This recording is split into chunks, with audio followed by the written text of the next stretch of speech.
రుద్రంపూర్లో సమస్యలు ఏమన్నా కానీ సర్పంచ్ గారికి వార్డు మెంబర్లకి ఎవరికి చెప్పినా పని అందరం కలిసికట్టుగా పని చేసామని తెలియజేస్తున్నాము.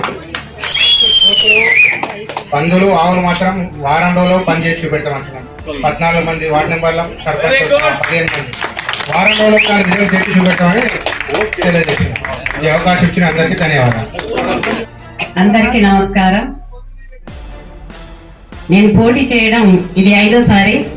నాకు 5 సార్లు ఈ రుద్రంపూర్ గ్రామ పంచాయతీ నుంచే ఆదరించిన ఈ రుద్రంపూర్ గ్రామ ప్రజలందరికీ నా శిరస్సు ఉంచి ముందుగా నమస్కారాలు తెలియజేసుకుంటున్నాను. ఎందుకంటే మరి ఏ రోజు ఓటమిని చూపించకుండా ఆదరించిన నా ప్రజలకు ఎప్పటికీ నేను రుణపడి ఉంటానని కోరుకుంటున్నాను. అంతేకాకుండా మన రుద్రంపూర్ సింగరేణి ప్రాంతమైన ఈ ఏరియాలో సమస్యలు లేవు అని అన్నట్టుగా ఉంటది, కానీ మన సింగరేణి ప్రాంతంలోనే ఎక్కువ సమస్యలు ఉన్నాయి.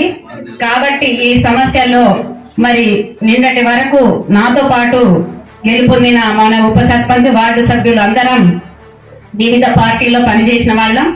మరి ఈ రోజు మేము ఐకమత్యంగా ఉండి ఈ గ్రామ పంచాయతీని రూపొందించడంలో మేమందరం కలిసికట్టుగా పనిచేస్తామని మీ ముందు వాగ్దానం చేసి మరి ఇక్కడున్న నిరుపేద ప్రజలకి ఉపాధి కల్పించే అవకాశంలో మన గ్రామ పంచాయతీలో మరి ఎంతో మంది ఆన్లైన్ కాలేదని ఇబ్బంది పడుతున్నారు.